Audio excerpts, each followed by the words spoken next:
our Lord Jesus Christ according to Matthew. Glory to you, Lord Christ. Jesus began to show his disciples that he must go to Jerusalem and undergo great suffering at the hands of the elders and chief priests and scribes, and be killed, and on the third day be raised. And Peter took him aside and began to rebuke him, saying, God forbid it, Lord, this must never happen to you. But he turned and said to Peter, Get behind me, Satan. You are a stumbling block to me, for you are setting your mind not on divine things, but on human things. Then Jesus told his disciples, If any want to become my followers, let them deny themselves and take up their cross and follow me. For those who want to save their life will lose it, and those who lose their life for my sake will find it. For what will it profit them if they gain the whole world but forfeit their life? Or what will they give in return for their life? For the Son of Man is to come with his angels in the glory of his Father, and then he will repay everyone for what he has done. Truly I tell you, there are some standing here who will not taste death before they see the Son of Man coming in his kingdom. The Gospel of the Lord. Praise to you, Lord Christ. You all may be seated.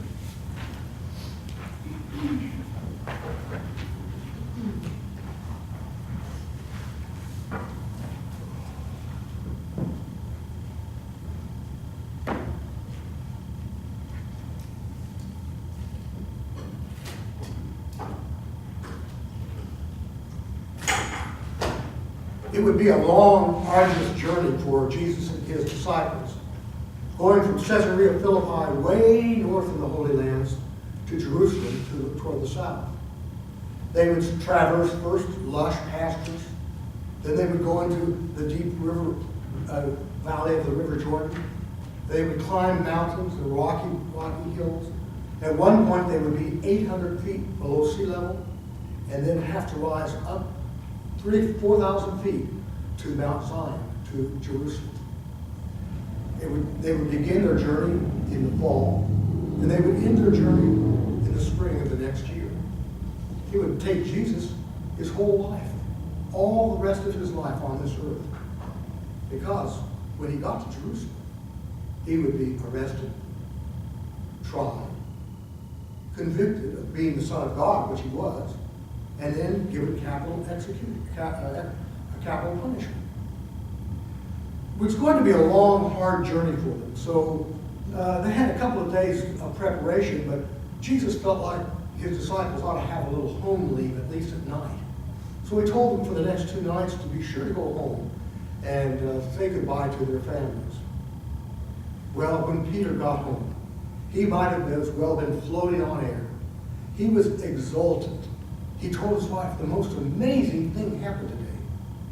We were getting ready for our journey, and Jesus asked, who do people say that I am? Well, I just blurted out, I've been watching him for the last 3 years, curing all sorts of illnesses, resisting the brokenness of the world, God's good order being broken. I've heard of his gracious teachings. I've seen of miracles.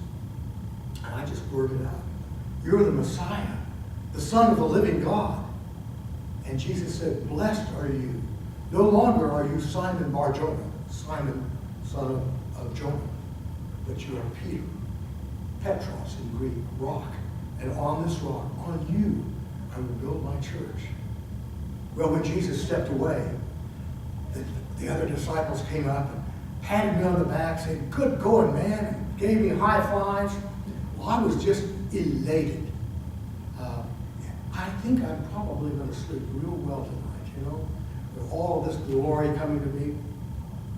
And his wife said, knowing you as I do, Peter, I don't get too big a head about this.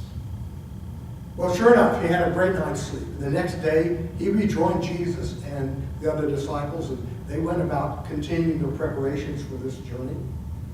And at one point, Jesus shocked them by saying, when I get to Jerusalem, I'm going to be arrested and hung on a cross. this journey will result in death. Well, Peter, feeling his oats now as the chief operating officer of the apostolic band, the cock of the walk, the top gun, pulled Jesus aside and said, "Oh no, Lord, this must never happen to you. We will protect you by force if necessary. We will get a band of zealots and they will protect you from anyone who tries to harm you." And Peter said, and then Jesus said to me, "Peter,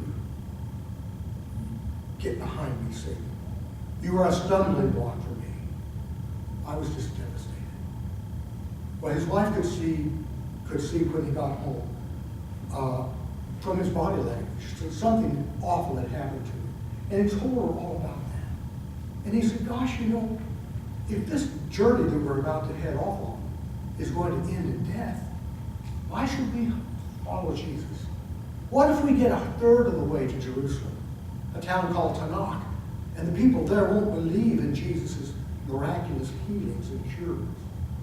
What if we get 2/3 of the way to Jericho, and the people there won't accept Jesus' teachings about unconditional love and forgiveness? What if we get to Jerusalem and he is, as he said he would be, arrested, tried, and convicted?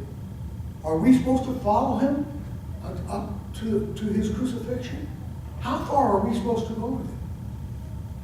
And his wife, no theologian, no religious insider, says, "I think he wants you to go all the way with him." When we take up our cross and follow Jesus, that doesn't mean self-deprecation. It doesn't mean self-abasement.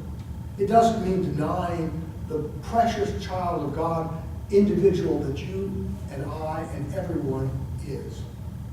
What I think it means is relaxing that closed fist grip that we have on our egotistical egos.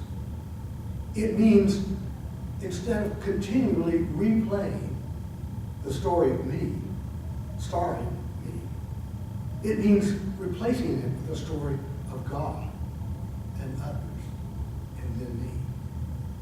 I believe that that's what taking up our cross and following Jesus really means.